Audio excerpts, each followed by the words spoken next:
Hey everybody, Jenny here. Today I'm making a chicken and andouille gumbo, and I just wanted to go ahead and make this video and put it on my cooking series. So let's go ahead and get started because I'm kind of pressed for time today. I have some andouille and some smoked turkey necks here. Now I have to go to a smokehouse to get this, about 15-20 minutes from where I live. I get this from a city called Laplace. It's here in Louisiana, about 20 minutes from where I live. I have my onions, my celery. I have here my green onions, my sweet bell peppers, and my green bell peppers that I cut up. I have some boneless chicken thighs here. Of course, I have my rice. I like the long grain rice. And here I have my oil, which is getting hot for my roux. I am also making potato salad. I boil my potatoes and my eggs together. It just kind of cuts my time in half, and I don't have an extra pot that I need to wash. Here I have my water that is going to be coming to a boil for my rice. Here I have all of my seasonings. I love flavorful food. I have my black pepper, my salt, red pepper. Here I have liquid smoke, and guys, the reason I have liquid smoke here is because people don't realize it, but they make sausage and chicken gumbo or something like that, but a real gumbo is made from chicken and andouille. But whatever you choose, however you want to make it, it's your choice, and hey, it's fine with me. But I like very flavorful food, and the true way a gumbo is supposed to taste is kind of smoky. The flavor is, the gravy is made from the smoke flavor which comes out of your meat, but in the event that your meat does not have enough smoke flavoring in it, I choose to add a little extra to mine. But you don't want it too smoky. So here I have something called liquid smoke. I have 4 different kinds. I find that if you mix them together, just a few drops of each, it is a very good flavor. My boneless chicken, also a real chicken and andouille gumbo, is made from a cut up hen. It gives the gumbo a different flavor, but is also very flavorful. But I don't like bones in my gumbo. If you cook chicken too long, it kind of falls apart. So that's why I use the boneless thighs, because it's not dry meat and it's boneless. I prefer Manhattan long grain rice, extra long grain. For me, it just cooks better. And for my flour that is going to go in my cooking oil for my roux, I use gold medal. It has to be all-purpose flour for making a roux, because this is the flour you can use for everything, which is everything. A roux, baking, anything, guys. So here I have my grease, which is getting hot. It needs to be very hot, just so you don't stand here all day, because making a roux can take a very long time and be very time consuming, which these days I seem to not have that much time to spare on making a roux. So with all of that being said, I wish I could give you guys measurements. However, I don't know how to measure my food. I just make it.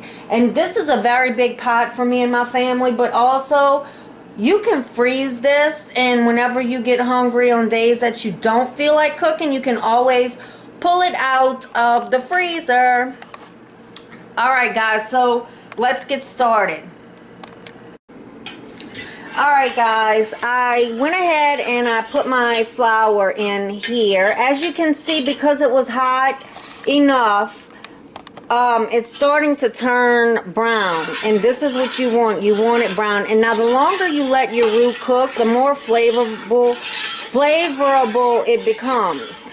tongue twisted. Cannot speak today. So you have to keep stirring this. This is not something that you can just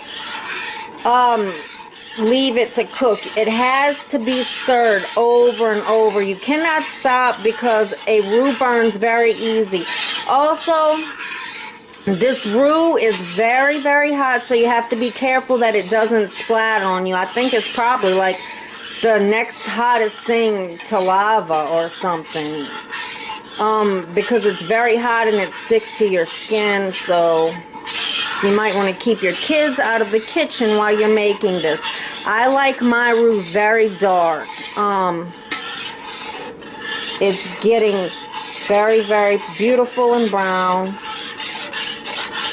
And if you do have to stop stirring it just for a second, I have my temperature on low, but I need to kind of kick it up to about 4. Here, I went ahead and I put my rice in here because my water was boiling. Now, I cook my rice a little bit different, which I'm going to show you guys.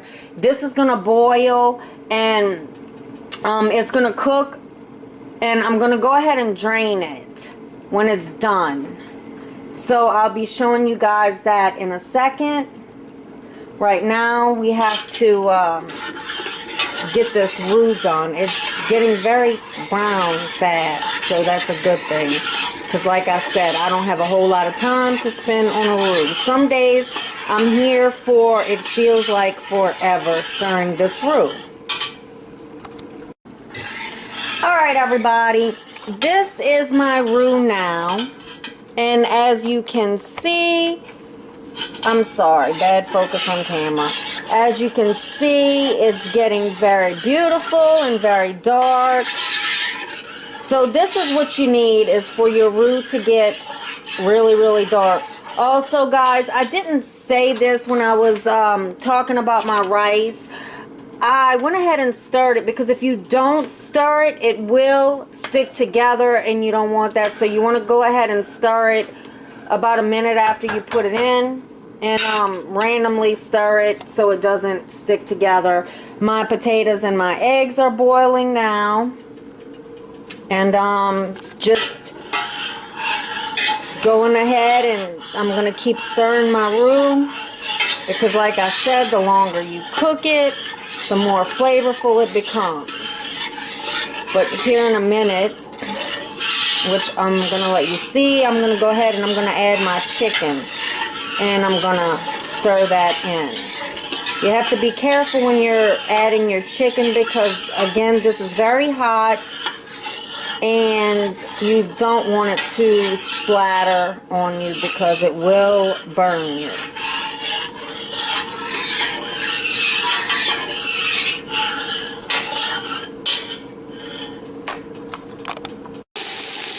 Alright guys, I added my chicken. I was going to do it, I was going to go ahead and add it and, you know, show you guys how it splattered while I was adding it, but it was kind of hard for me to be able to hold the camera and add this chicken too, so I had to put the camera down just for a second.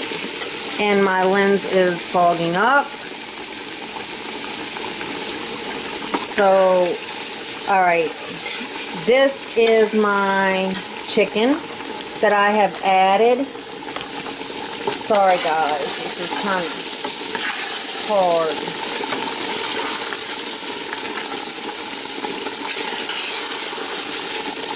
And if you stir this up, it will stop your roux from burning. So it's at this point you stir this and you let it cook for just a few minutes. And after that, you can go ahead and start adding the rest of your ingredients. Alright guys, so this video is coming to an end. I told you guys I would show you how the gumbo and the potato salad turned out. So this is it.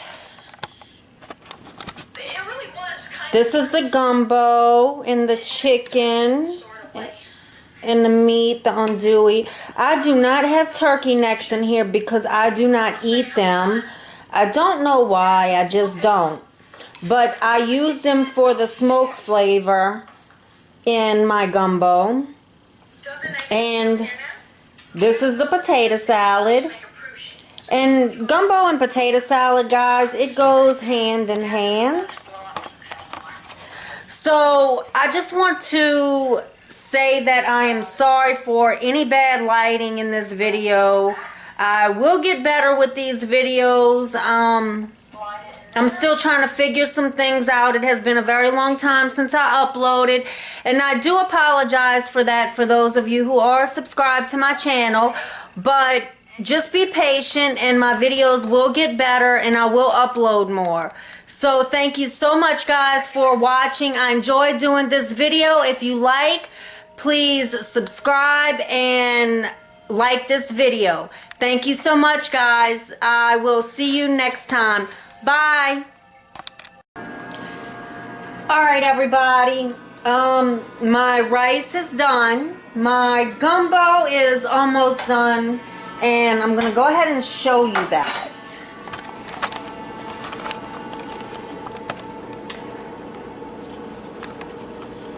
Alright, guys. This grease is it's from the roux because I use cooking oil. Well, you have to use cooking oil to make your roux. And also chicken puts out grease as well. And you just got to keep dipping it. You have to get all of this out because, you know, grease is not good for you. So I just been dipping it out, and it does produce a lot of grease, but the taste is amazing. You just have to dip as much of it as you can out. And gumbo is like a soup. So here's the chicken, turkey necks, andouille, and also it didn't have the smoke flavor I actually wanted from the andouille and the turkey necks, so I went ahead and put a little bit of the liquid smoke in it. This is my rice. Let's see if I can get close there. I cook this rice and I boil it until I see the grains like splitting, which tells me it's done. And then I put it in the strainer and I rinse it with cold water. And guys, when you add your water to this gumbo also, it has to be cold water. I think hot water will make it separate. So you add cold water. This is my potato salad. I used mayonnaise, mustard, dill relish, salt, red pepper, black pepper, and I put onions and sweet peppers in it. You can see the sweet peppers. And I just mixed it all up.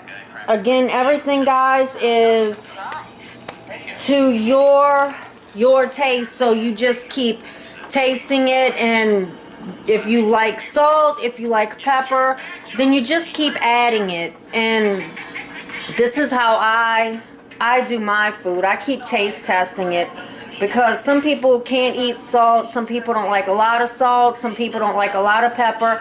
I like my food just very flavorful, not too salty, not too pepper. Some things though here in the South are meant to be pepper, but gumbo is not one of them.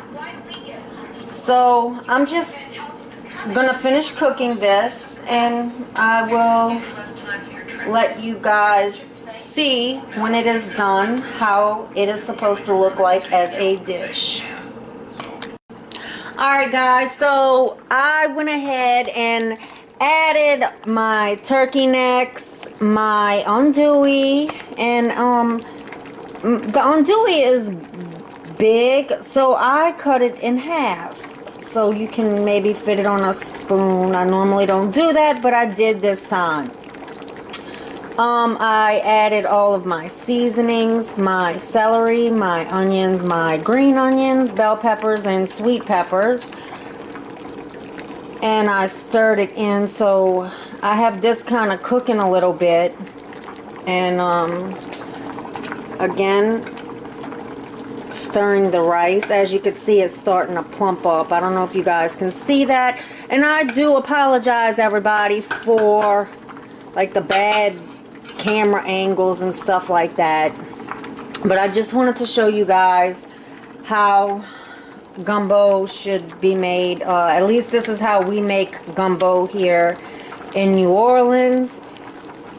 But I guess not everybody makes gumbo like this. I just prefer to have chicken and andouille gumbo opposed to sausage and chicken gumbo, because gumbo is based, again, like I said earlier, it's based on the smoke flavoring, and food is supposed to be tasteful and very flavorful anyway, guys.